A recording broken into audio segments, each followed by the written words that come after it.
दुनिया में बिरले ही लोग हुए हैं जिन्होंने इतिहास की धारा को इस कदर प्रभावित किया हो जितना कार्ल मार्क्स ने किया। क्रांतिकारी विचारक, दार्शनिक, अर्थशास्त्री, इतिहासकार और समाजवाद के प्रणेता कार्ल हेनरिक मार्क्स का जन्म 5 मई 1818 को जर्मनी में हुआ था। 1847 में एंजल्स के साथ मिलकर अंतर्राष्ट्रीय समाजवाद का प्रथम घोषणा पत्र कम्युनिस्ट मैनिफेस्टो प्रकाशित किया। 1864 में उन्होंने लंदन में अंतर्राष्ट्रीय मजदूर संघ की स्थापना में महत्वपूर्ण भूमिका निभाई। संघ की सभी घोषणाएं, नीतियां और कार्यक्रम मार्क्स द्वारा ही तैयार किए जाते थे। 1867 में मार्क्स ने द्रास कैपिटल का प्रकाशन किया, जिसे उनके सबसे महत्वपूर्ण कृतियों में से एक माना जाता है।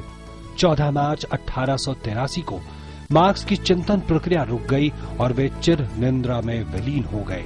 मार्क्स के निधन के बाद द्रास कैपिटल के शेष भागों का संपादन और प्रकाशन एंगल्स ने किया।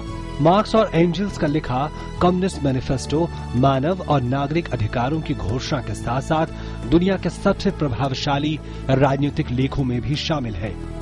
इससे पहले कभी दर्शन पर आधारित आंदोलन ने ऐसी ताकत नहीं दिखाई थी।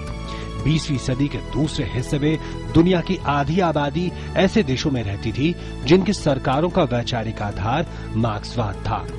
मार्क्स ने कहा कि पूंजीपति कामगारों से जितना काम करवाता है उससे कम मेहनताना देता है, इस तरह मुनाफा पैदा होता है। मार्क्स ने कहा कि हम जिस तरह से जीते हैं और काम करते हैं वो हमारी सोच को महसूस करने के तरीके को प्रभावित करता है और एक दिन बुर्जुआ पूंजीवादी समाज ठीक उसी तरह अपने विरोधाभासों की भेंट चढ़ जाएगा जिस तरह पत्थर जमीन पर गिरता है।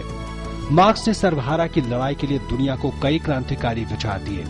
मार्क्स ने कहा, दुनिया के मजदूरों एक हो जाओ, तुम्हारे पास खोने के लिए अपनी जंजीरों के अलावा कुछ भी नहीं है।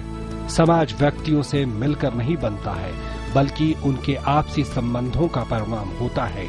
इन्हीं संबंधों के भीतर ये व्यक्ति खड़े होते हैं। जमींदार सभी अन्य लोगों की तरह वैसी फसल काटना पसंद करते हैं जिसे कभी बोया ही नहीं। धर्म जनता के लिए अफीम है और लोगों की खुशी के लिए धर्म का उन्मूलन बेहद जरूरी है। मार्क्स ने कम हाथों में ज्यादा से ज्यादा पूंजी के जमा होने की भी भविष्यवाणी की। मार्क्स ने कहा था कि समय समय पर विचारकों ने दुनिया की अलग अलग तरीकों से व्याख्या की है, असल काम उसे बदलना है।